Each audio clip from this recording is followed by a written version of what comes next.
Bonjour et bienvenue dans le Flash Info. Jeudi dernier, une réunion du Conseil national de sécurité s'est tenue sous la présidence du chef de l'État, le président Alassane Ouattara.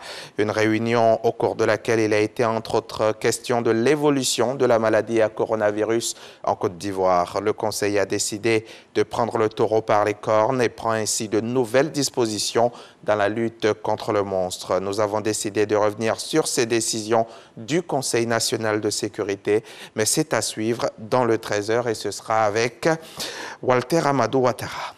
En attendant, je vous amène à la primature au plateau. Patrick Achi a accordé hier une audience au ministre d'État, ministre chargé des Affaires africaines des Émirats arabes unis. Le séjour du Cheikh à Abidjan s'inscrit dans le cadre du raffermissement des relations de coopération entre son pays et la Côte d'Ivoire. Avec le Premier ministre, il a évoqué notamment les perspectives d'investissement dans le secteur agricole ivoirien. Le compte-rendu de Jean-Luc Gbangbo à suivre également dans le 13h. Le réseau des femmes professionnelles unies du Conseil de l'Entente vient en aide aux femmes entreprenantes commerçantes de beignets aux abords des voies, donc sur les trottoirs. Cela afin que leurs activités génèrent de véritables revenus pour permettre leur autonomisation. Le réseau a donc entrepris de renforcer leurs capacités en petite pâtisserie. C'était cette semaine à Yopougon, la grande commune du nord d'Abidjan. Institut de formation et d'éducation féminine, IFEF, de Yopougon-Yangon. 50 femmes issues des 5 pays du Conseil de l'Entente sont formées à la petite pâtisserie. Une initiative du réseau des femmes professionnelles unies du Conseil de l'Entente, REFPUS, en collaboration avec le ministère de la Femme, de la Famille et de l'Enfant. L'objectif est de leur permettre d'atteindre la pleine autonomisation. Nous voulons permettre à toutes les femmes de l'espace Entente de pouvoir avoir quelques acquis pour pouvoir s'autosuffire financièrement. Parce que c'est plusieurs recettes que nous allons apprendre ici.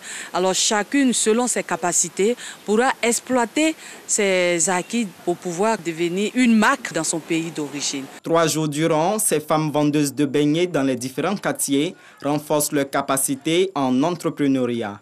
Pour ce faire, elles reçoivent une formation en droit de la femme au foyer, en comptabilité simplifiée et en pâtisserie.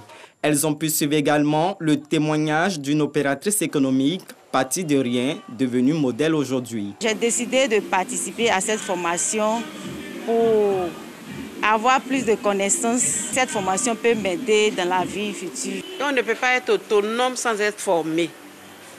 La femme a un rôle à jouer dans le développement économique de la Côte d'Ivoire. C'est une belle initiative qu'il faut encourager. Une initiative du REFPUS qui acquiert l'adhésion de la représentante de la présidente du Conseil national des droits de l'homme, marraine de cette activité. Dans nos pays, de plus en plus, il existe une émergence de la volonté politique d'encourager la participation des femmes au processus décisionnel.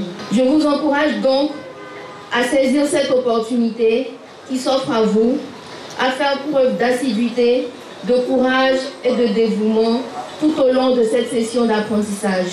Ce sont 250 femmes, soit 50 par pays membres de l'organisation sous-régionale créée depuis le 29 mai 1959 qui seront formées afin de contribuer activement au développement de leurs pays respectifs. Fin de mission pour la délégation de la CEDEAO dépêchée en Guinée après le coup d'État militaire qui a renversé Alpha Condé dimanche dernier.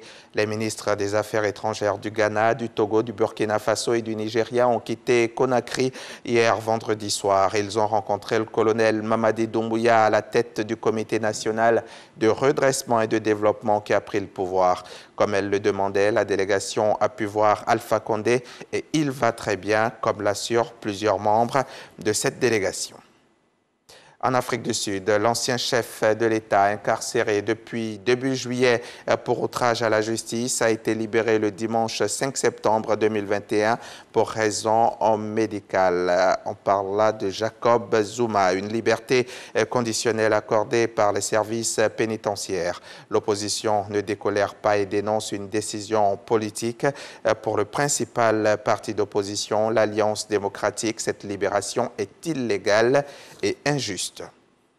Une nouvelle coalition de l'opposition a été lancée le jeudi dernier au Sénégal avec en tête de file le Parti démocratique du Sénégal de l'ancien président de la République, Abdoulaye Wade. Une coalition créée une semaine après celle qui regroupe Taxawu Sénégal de l'ancien maire de Dakar, Khalifa Sall, le PASTEF d'Ousmane Sonko ou encore le Parti de l'Unité et du Rassemblement.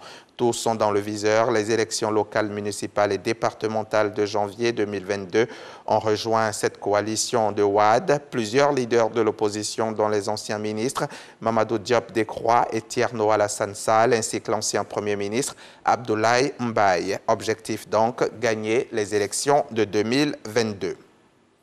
Pour la commémoration des 20 ans des attentats du 11 septembre 2001, le président américain ne devrait pas s'exprimer pendant la cérémonie. Hier, vendredi 10 septembre, il a enregistré et diffusé une déclaration contrairement à ses prédécesseurs. Il appelle notamment à l'unité nationale. Le président américain a également précisé que cet événement avait dévoilé les forces plus sombres de la nature humaine, la peur et la colère. Joe Biden évoque notamment le ressentiment et la violence contre les musulmans américains, adeptes sincères d'une religion de paix. On se retrouve à 13h pour le journal.